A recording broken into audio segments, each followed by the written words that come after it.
Fala pessoal, tudo bem?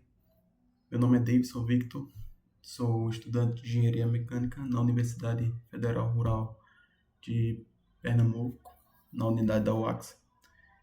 E neste vídeo de hoje estarei apresentando o trabalho titulado, como vocês podem ver, o PROCONVE, que é a redução de emissões e sustentabilidade no setor automotivo. Realizado sob a orientação do Dr. Felipe Orlando Centeno Gonzalez. Nossa apresentação ocorre no mês de março de 2025, aqui na unidade do Cabo de Santo Agostinho.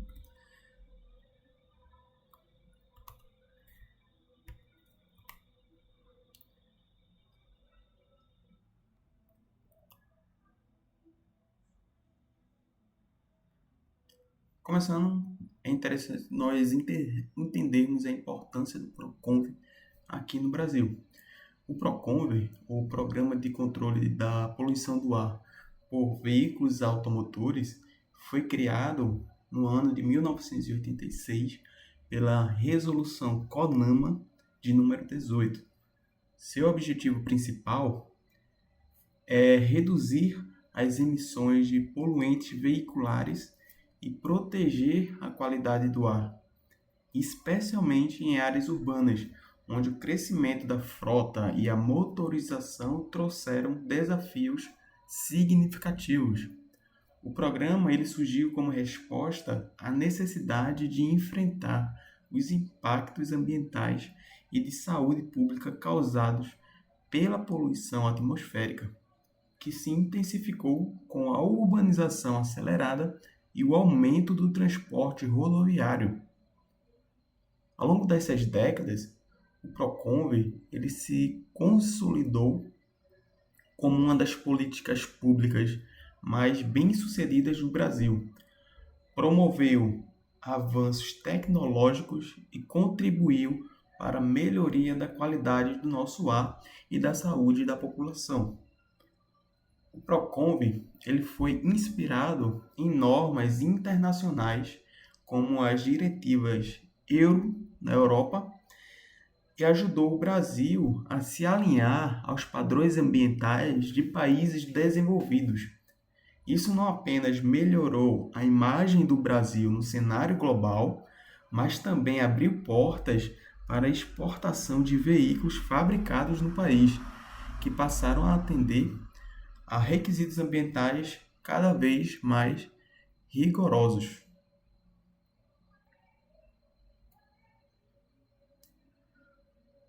Um breve contexto histórico sobre esse programa é que no Brasil o transporte rodoviário é predominante no cotidiano das pessoas. Corresponde a 52% do transporte de cargas. Nesse cenário, aliado ao crescimento da frota veicular, resultou em um aumento expressivo da poluição nas cidades, com impactos diretos na saúde da população. Poluentes como monóxido de carbono, que é o CO, óxido de nitrogênio, hidrocarbonetos e materiais particulados tornaram-se alvos prioritários do PROCONVE. Além disso, a dependência do transporte rodoviário e a falta de investimentos em modais alternativos, como o ferroviário e o aquaviário, reforçaram a necessidade de regulamentações ambientais mais rigorosas.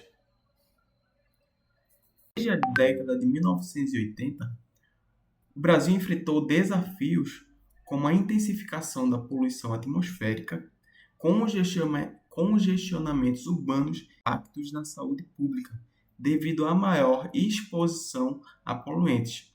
O PROCONVE foi criado para enfrentar esses problemas, estabelecendo limites de emissão e incentivando o desenvolvimento de tecnologias mais limpas.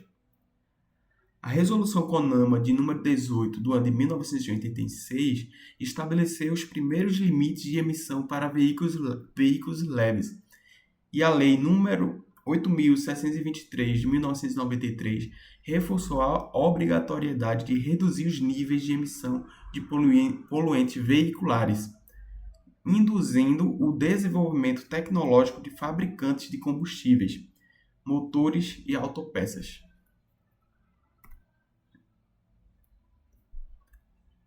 Desenvolvimento por período dos veículos leves, das fases do Proconv. O Proconv ele foi implementado em fases progressivas, começando pelos veículos leves. A fase L1, de 1988 a 1991, introduziu os primeiros limites de emissão e o controle de gases evaporativos, além de eliminar veículos altamente poluentes. Nessa fase, foram adotadas tecnologias como a reutilização dos gases de escapamento para limitar as emissões de NOx e a injeção de ar secundário no coletor de exaustão para reduzir o monóxido de carbono e hidrocarbonetos. Já a fase L2, que ocorreu entre os anos de 1992 a 1996, trouxe avanços significativos com a adoção de catalisadores e sistemas de injeção eletrônica, adaptados ao uso do etanol, que é um combustível amplamente utilizado no Brasil. Na fase L3, 1997 a 2004, introduziu a sonda Lambda, que permitia um controle mais preciso da mistura de ar combustível, reduzindo assim as emissões de poluentes. Além desse fator, essa fase viu a popularização de veículos flex capazes de utilizar tanto a gasolina quanto o etanol.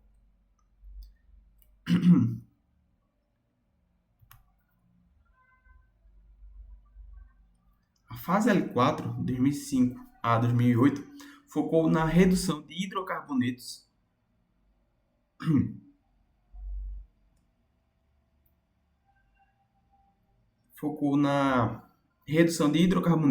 e óxidos de nitrogênio, com melhorias na eficiência da combustão. Nessa fase, foram desenvolvidas novas tecnologias para motores, incluindo o aperfeiçoamento da geometria das câmaras de combustão e o aumento da pressão nas bombas injetoras. Já na fase L5, que foi do ano de 2009 a 2013, trouxe uma redução de 67% nas emissões de aldeídos, além de aprimoramentos nos sistemas de injeção eletrônica. Durante essa fase, as emissões de NOx foram reduzidas em 48% para veículos do ciclo Otto e 42% para veículos a diesel. Na fase L6, a partir do ano de 2013, introduziram-se sistemas de autodiagnósticos, que são OBD, e reduziu as emissões de monóxido de carbono em 67%, consolidando assim os avanços tecnológicos importantes. Essas fases elas representaram um salto tecnológico significativo para o setor de veículos leves, contribuindo para a melhoria da qualidade do ar e a redução dos impactos ambientais.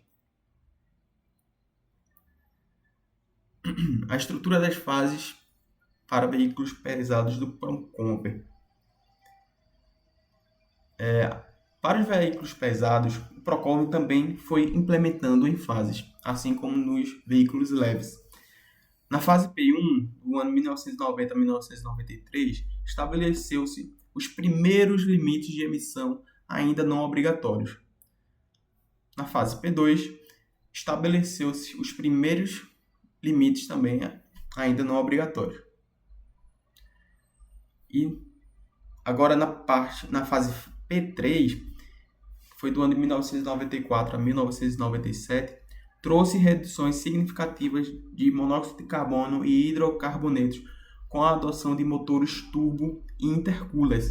Nessa fase, as emissões de monóxido de carbono foram reduzidas em 43% e as de hidrocarbonetos em 50%. Já nas fases P4, P5 e P6, do ano de 1998 a 2011, nessas fases, O foco foi na redução de material particulado e óxidos de nitrogênio, com avanços nos sistemas de pós-tratamento de gases.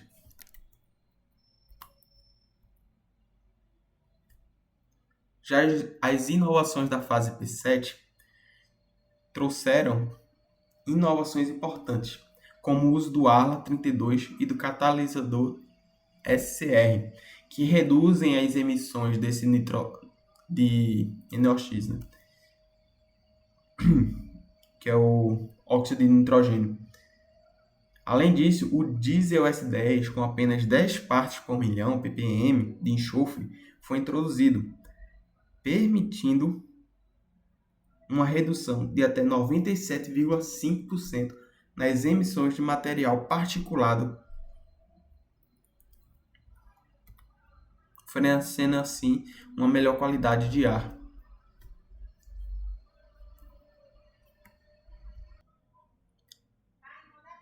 A redução de emissões de monóxido de carbono, tanto para veículos leves quanto para veículos pesados, comparando essas reduções entre esses dois tipos de veículo.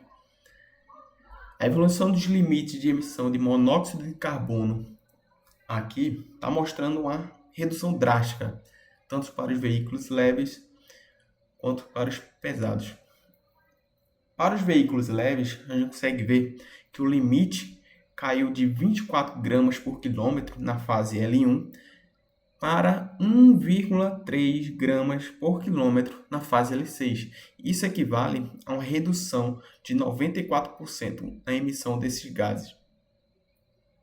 Já nos veículos pesados, a redução foi um pouco abaixo desse percentual comparado ao veículo leve, que foi de apenas 87%, passando de 11,2 gramas por quilowatt-hora, no quilômetro, na fase P2 para 1,5 gramas por quilômetro na fase P7.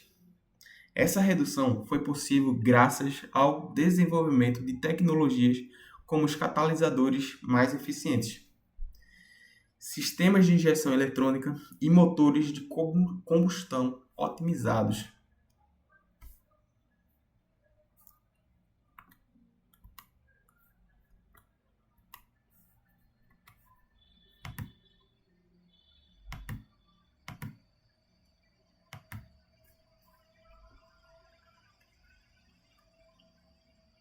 A redução de emissões de hidrocarbonetos, novamente comparando esse limite de emissões entre os veículos leves e pesados. Para os hidrocarbonetos, a redução foi ainda mais expressiva. Nos veículos leves, o limite caiu de 2 gramas por quilômetro na introdução do Proconv, lá na fase L1, para 0,05 gramas por quilômetro na fase L6, que é uma queda equivalente a 97,5%. Já nos veículos pesados, a redução foi de 81%, passando de 2,445 para 0,46 gramas por quilômetro na fase P7.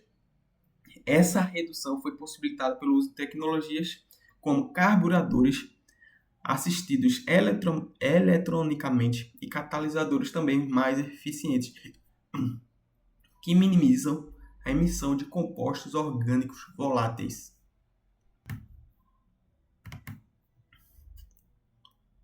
A redução de emissões dos óxidos de nitrogênio também tiveram uma redução significativa. Nos veículos leves, o limite caiu de 2 para 0,08 gramas por quilômetro na fase L6, uma redução de 96%, como vocês podem ver no gráfico. Já os veículos pesados tiveram assim uma queda de 88%, que lá na introdução do Proconv, na fase P2, tinha 16 gramas por quilômetro. Já na fase P7, esse valor equivalia a 2 gramas por quilômetro. Essa redução ela foi alcançada por meio de melhorias no design dos motores, como a otimização da combustão e o uso de sistemas como recirculação de gases de escape, EGR.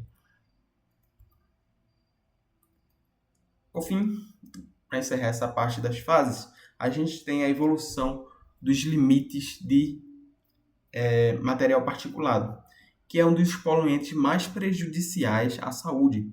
Teve uma redução impressionante. Nos veículos pesados, o limite caiu de 0,8 gramas por quilômetro para 0,02 gramas na fase P7, uma redução de 97,5%.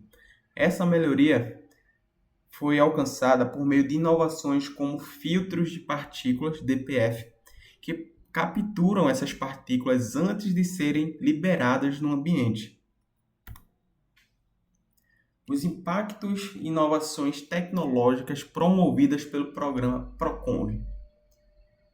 Bom, o Proconv ele impulsionou avanços tecnológicos importantes, como a introdução de catalisadores, filtros de partículas, sistemas de redução catalítica seletiva e sistemas de autodiagnóstico. Além disso, o desenvolvimento de motores mais eficientes e o uso de combustíveis de baixo teor de enxofre contribuíram para a redução dessas emissões. Essas tecnologias não apenas reduziram as emissões de poluentes, mas também aumentaram a eficiência energética dos veículos, resultando em economia de combustível e redução de custo para os consumidores. Os impactos ambientais que o programa Proconv favoreceu com a implementação das regulamentações para veículos leves e pesados. Esses benefícios ambientais são evidentes. A redução das emissões de poluentes contribuiu para a diminuição de doenças respiratórias e cardiovasculares, além de melhorar a qualidade do ar em áreas urbanas. Além disso, a redução do efeito estufa foi alcançada com cortes nas emissões de dióxido de carbono, um dos principais gases responsáveis pelo aquecimento global. Este programa também incentivou o desenvolvimento de novas alternativas energéticas, como os veículos híbridos e os elétricos, que vêm ganhando espaço no mercado brasileiro.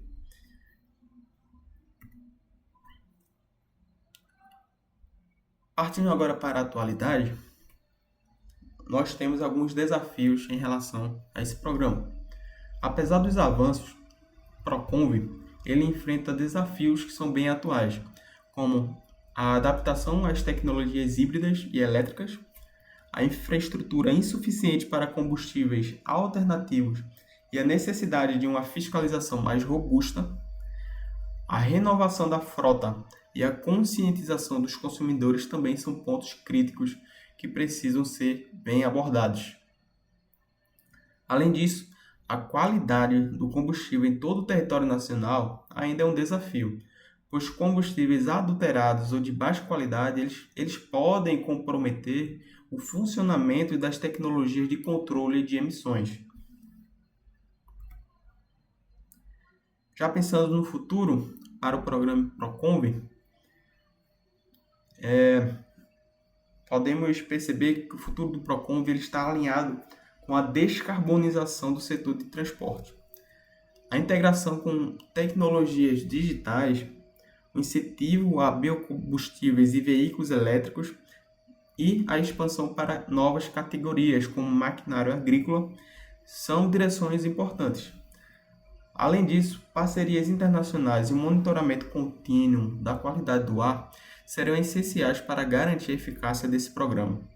O Proconv ele continuará a ser uma referência em políticas ambientais no Brasil, desde que seja capaz de enfrentar os desafios atuais e futuros com inovação e compromisso. Para finalizar, gostaria de dizer que o Proconv ele é um marco na regulamentação ambiental brasileira, com impactos positivos na redução de emissões e também na saúde pública. No entanto, para manter a sua relevância, o programa precisa se adaptar às novas tecnologias e tendências globais, como a transição para veículos elétricos e a descarbonização. O Proconv ele continuará a ser uma referência em políticas ambientais no Brasil, desde que consiga enfrentar os desafios atuais e futuros com inovação. Queria agradecer a atenção de todos, estou à disposição para responder algumas perguntas, se houver. Eu gostaria de encerrar também com um ditado que é: inovar no presente é a chave para garantir um futuro sustentável. Cada avanço tecnológico que reduz emissões é um passo em direção a um planeta mais limpo e à preservação da vida.